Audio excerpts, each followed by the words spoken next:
Hey guys, welcome back to the channel. I'm Papa Tom. I'm from Eaching's Life, so if you follow us there, thank you for that.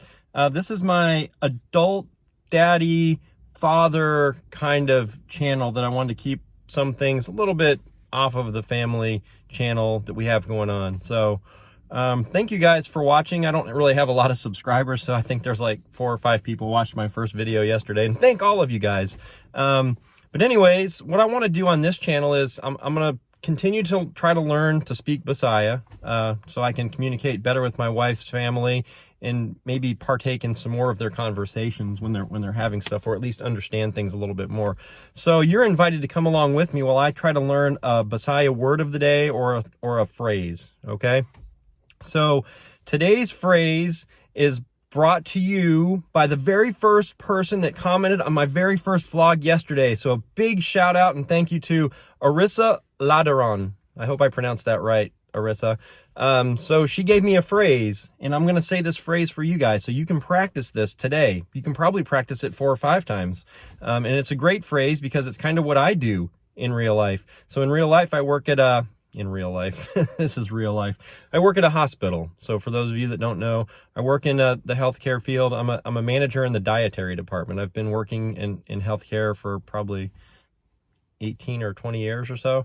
So anyways, this phrase, you can use this phrase today after some of your meals. So the phrase is, you can ask someone this, okay? I'm going to say it in English first, and then I'm going to say it in Bisaya.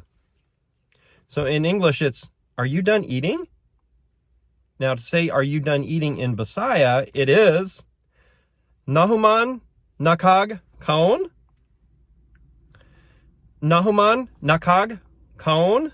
So I hope I said that right, guys. So you can say that to one of your family or your friends. If they look like they're done eating, say that. And then they'll say, what? And you can say, I'm learning to speak Bisaya.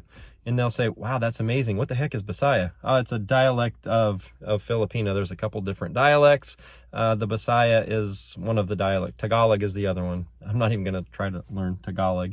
So anyway, guys, big shout out, big thank you to Arissa Ladaron. I'm going to put a picture of her YouTube channel here so you can see her. I appreciate you. There's a couple more people that gave me some suggestions, and I'll get to them in the next videos. So the topic I want to talk to you guys about today, though. So I've worked in healthcare now for, like I said, like 18 years, almost always in a dietary department. I also worked in surgery on a trauma team when I was going to school to get my nursing degree, by the way. So I do have some experience working in surgery.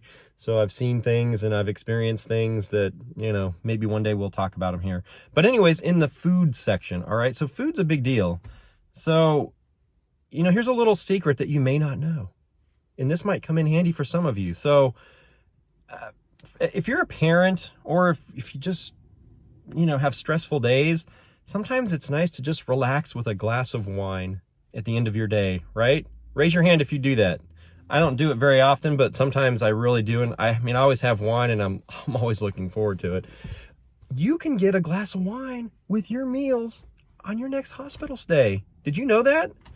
Not just wine, they also have liquor. You know, I oftentimes have patients that get a shot of whiskey with their meals, or beer, you know, a couple beers with each meal. There's quite a few times where I have multiple people that are getting alcohol served with their dinners. You're like, what? No one told me that. Yeah, the hospital's not going to publicize that, and they're not going to tell you, hey, come on in, have a glass of Chardonnay with your fish. You know, they're not going to tell you that, but here's how you can do it, because it happens every day. So alcohol is just a drug like everything else. You can buy it over the counter. You just have to be 21 years old to buy it. It's just like aspirin or Advil or acetaminophen or cough medicine, right? Those are all drugs. You can buy them, just you can't abuse them, right? So your doctor has to prescribe. When you're in a hospital, you have an electronic chart. Everything goes in that electronic chart before anything happens to you.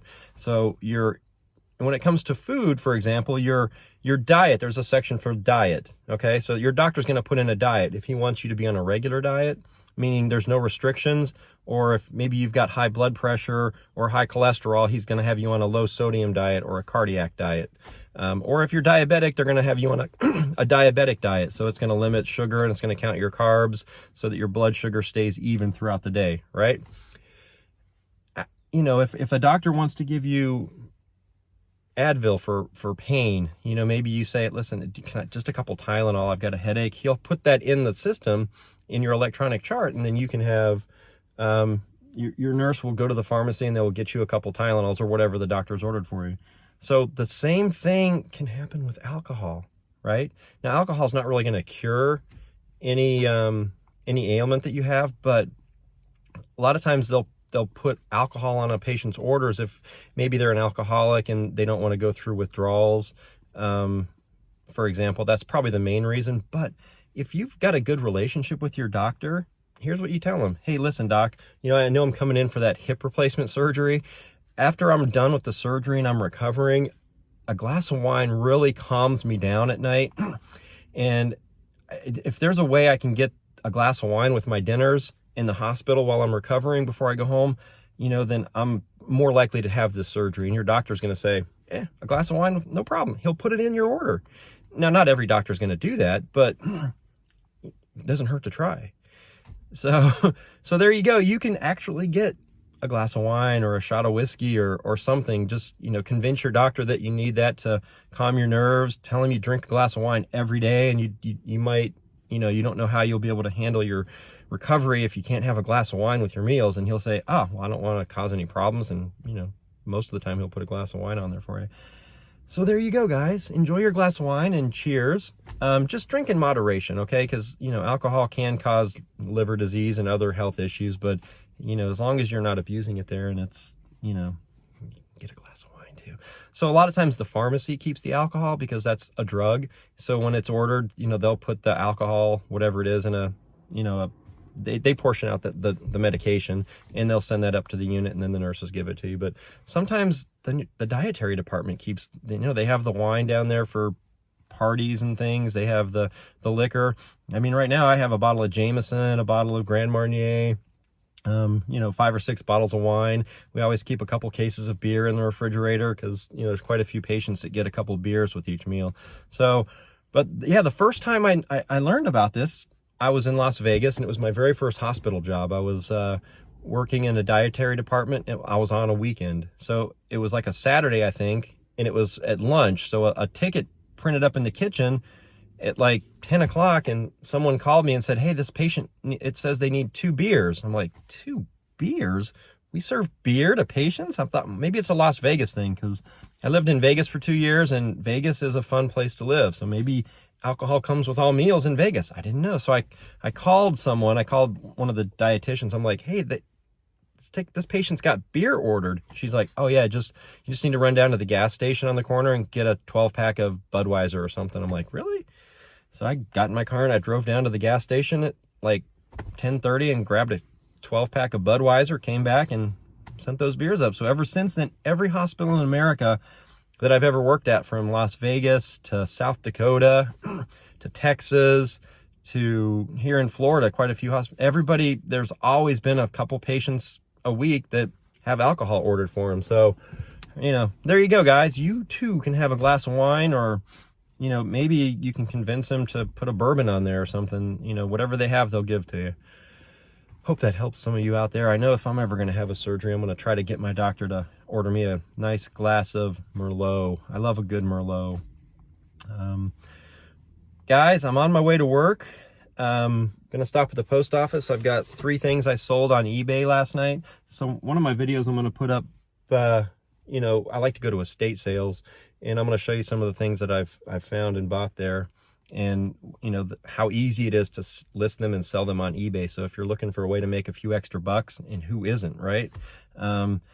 Keep watching my videos, and I'm going to start showing you some of the things that I find at those estate sales. And one of the easiest things is clothes, women's clothes, man. There's so much used clothes out there, but some of it's so expensive, brand new, that people will pay you 20, 30, 40, 50 bucks for a used one if it costs $500 new. So you buy this stuff for a couple bucks, you know, $2 for a certain brand of clothing, and put it online, and you'd be surprised at how easy you can get 30, 40, 50 bucks. Do that 10 times and you've made 300 bucks. So anyway, guys, thanks for watching. We'll talk to you next time. Bye.